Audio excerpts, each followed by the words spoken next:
All right, very discouraging. Obviously, to come up here with a lot on the line, potentially get 9 wins, try to get 10.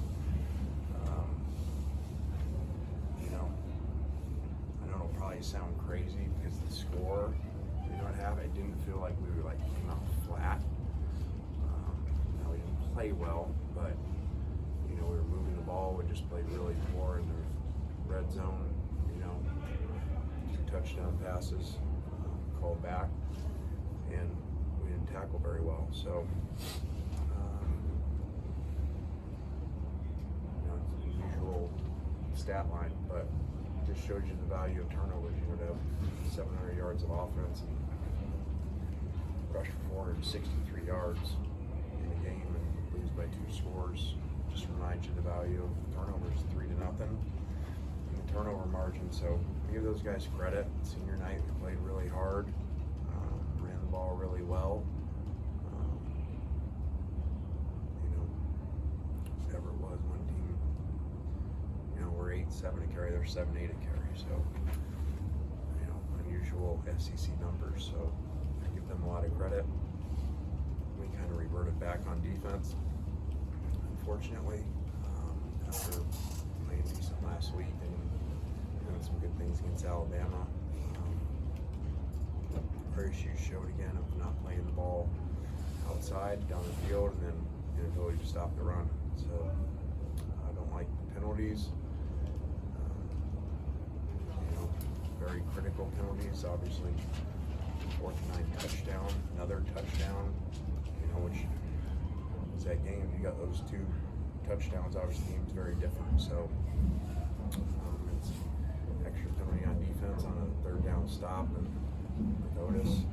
So very discouraging this late in the year to have some discipline issues like that, decision-making issues like that. Questions? Obviously, getting off to the kind of start you guys got off to, was there any part of you that felt this team was distracted at all the stuff that was out there this week? I don't know. I mean, a lot of analytics of Alabama hangovers. Ask LSU, they came in here last week, and whatever, scored 13 points against these guys. So, maybe there was some of that. But I think really we didn't play well on defense, obviously, and we did play well on offense in a lot of areas. We didn't finish drives under 3 turnovers. But, there's some good, takes doing a lot of good things well too to get 700 yards in an SEC game. Sounds weird to even say rushing for 460 yards and losing the game, but values of turnovers and not stopping on the other side. Talked about the penalties in that first quarter. How much did that kind of just affect what y'all were wanting to do or get y'all out of whatever kind of rhythm or plan y'all had to start the game? Yeah, penalties, you guys have covered us. Penalties are going to happen where, you make bad decisions and it doesn't matter because the ball's incomplete, or whatever. It's really crushing when we get what they called holding on the first touchdown pass, which I tried to ask. I don't understand how we holding because they said it was after the play that he finished the guy, so not really holding. But then we get another holding, another touchdown pass. So obviously critical penalties that take 14 points off the board. So like I told him, there's a recipe to not win. And that's -3 in the turnover margin when you're not going to win most of the time, and it just shows you can have all these yards and all this stuff and still not win because you're -3. Coach, the defense reverting a little bit. Just what did you see out of them in practice this week? Did you see anything that may have given you kind of a hint that might happen? No, I was worried because these guys are a top 10 rushing team in the country. I think they're right behind us in the SEC in rushing. So, after today, outside of the Navy and Army, will probably be 1 and 2 in the country in rushing. So, they do a great job, and with the quarterback back, they're even more difficult because he's hard to bring down. So, Sanders had a great game.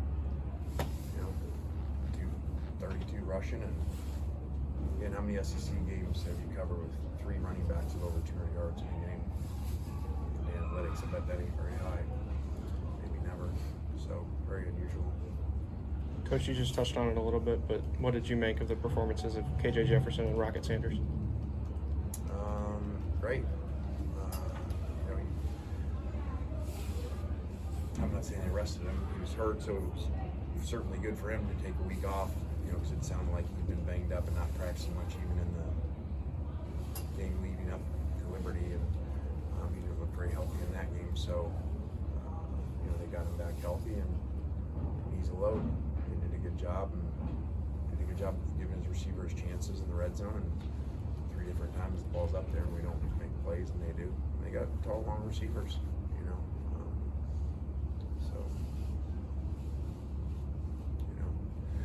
lost again down here. A little bit different game than last time, different feeling in here about how it did. But again, both games were turnovers. They had 7 then. Can't do that. What was your message in there? Was just kind of how the rest of this week and schedule goes, a quick turnaround? Yeah, you don't have any time to sit around and pout and feel bad for yourself because you got a short week, so maybe that's a good thing. So huge game, obviously, and how you finish the regular season with them, makes a big deal. They got one big today, and they're, preseason week 11 games and nobody played. So we're gonna have to get back on track to play them because they're dangerous.